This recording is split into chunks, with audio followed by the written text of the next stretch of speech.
Assalamualaikum warahmatullahi wabarakatuh. Perkenalkan, nama saya Hanifah Septiani Rum, nomor absen 17, kelas 11 akuntansi 1. Di video kali ini saya akan mempresentasikan tentang praktikum akuntansi lembaga pemerintah, sistem dan struktur pengelolaan keuangan desa atau kelurahan. Yang pertama yaitu pengertian desa. Desa adalah kesatuan masyarakat hukum yang memiliki batas wilayah yang berwenang untuk mengatur dan mengurus urusan pemerintahan kepentingan masyarakat setempat. Yang kedua, pengertian kelurahan. Kelurahan adalah suatu wilayah kerja lurah di bawah kecamatan. Selanjutnya yaitu perbedaan desa dan kelurahan. Desa mayoritas mata pencaharian agraris lebih homogen dan bukan bagian pemerintah daerah. Kepala desa dipilih langsung oleh masyarakat di bawah pengawasan BPD atau perwakilan dari masyarakat.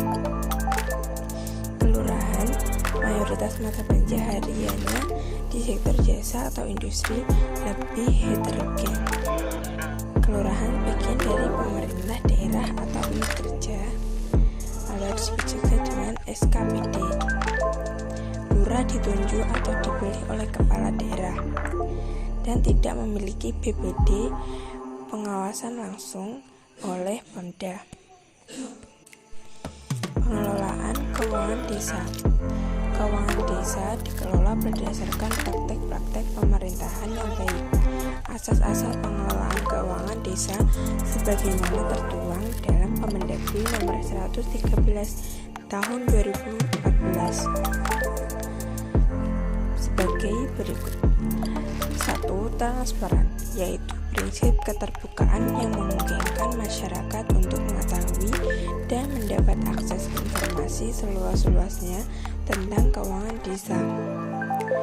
2. Akuntabel, yaitu perwujudan kewajiban untuk mempertanggungjawabkan pengelolaan, pengendalian sumber daya dan pelaksanaan kebijakan. 3. Partisipatif, yaitu penyelenggaraan pemerintahan desa yang mengikutsertakan kelembagaan desa dan unsur-unsur masyarakat desa. 4. Tertib dan disiplin anggaran, yaitu pengelolaan keuangan desa harus mengacu pada aturan atau pedoman yang melandasinya. Di samping ini yaitu siklus pengelolaan keuangan desa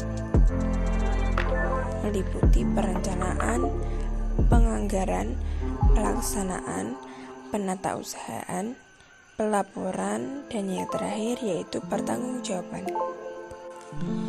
Lanjut, struktur pengelolaan keuangan desa.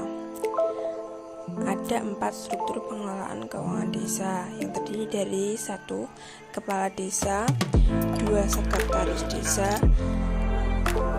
3. Kepala saksi, yang terakhir bendahara desa atau kaur keuangan.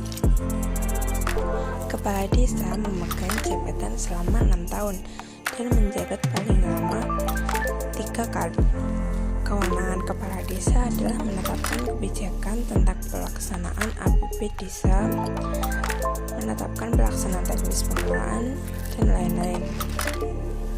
Sekretaris desa membantu kepala desa dalam mengkoordinir pelaksanaan pengelolaan keuangan desa dengan tugas sebagai mengkoordinasikan penyusunan dan pelaksanaan kebijakan APBD desa, mengkoordinasikan penyusunan rancangan APBD desa, dan yang terakhir pertanggungjawaban pelaksanaan APBD desa.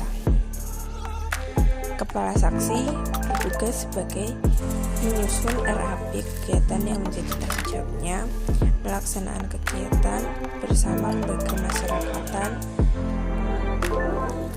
melakukan tindakan pengeluaran yang menyebabkan atas beban anggaran belanja kegiatan.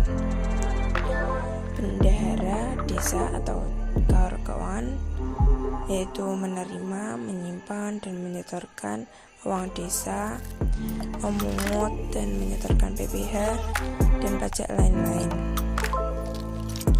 Ini dia struktur pengelolaan keuangan desa. Lanjut,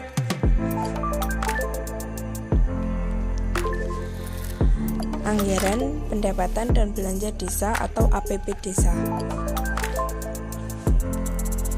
1. Pendapatan meliputi semua penerimaan uang melalui rekening desa yang merupakan hak desa dalam 1 tahun anggaran yang tidak perlu dibayar kembali oleh desa. Yang kedua, belanja desa meliputi semua pengeluaran dan rekening yang merupakan kewajiban desa dalam 1 tahun anggaran yang tidak akan diperoleh kembali. 3. Pembiayaan desa meliputi semua penerimaan yang perlu dibayar kembali dan pengeluaran yang akan diterima kembali. Persamaan dasar akuntansi lembaga. Terdapat 5 elemen pokok dalam laporan keuangan desa, yaitu aset, kewajiban, pendapatan, belanja, dan kekayaan bersih. Persamaan akuntansi dasar ini sangat sederhana dengan mengambil 3 elemen pokok dalam laporan keuangan, yaitu sebagai berikut. Aset sama dengan kewajiban ditambah kekayaan bersih.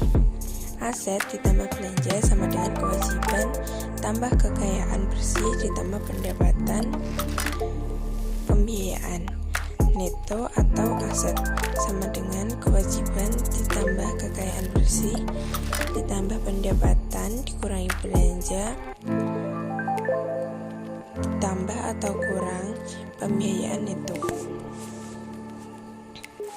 Selanjutnya yaitu unsur-unsur yang ada pada laporan keuangan desa sebagai berikut. Yang pertama, aset. 2. Kewajiban. 3. Kekayaan bersih. 4. Pendapatan. 5. Belanja. 6. Pembiayaan.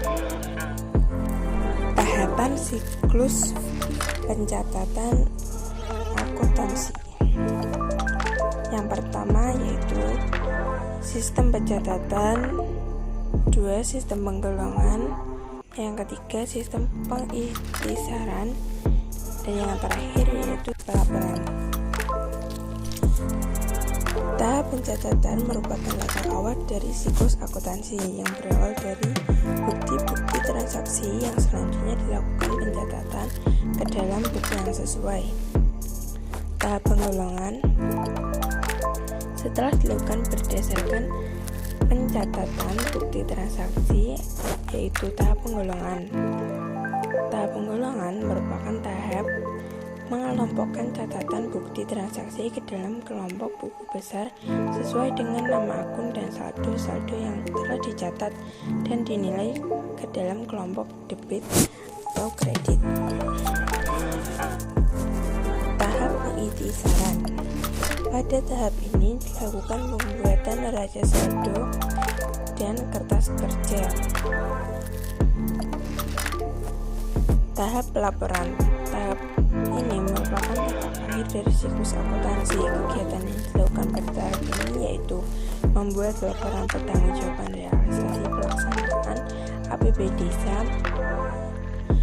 2. Dan melaporkan kekayaan milik desa. Itulah siklus akuntansi lembaga. Sekian presentasi dari saya. Terima kasih.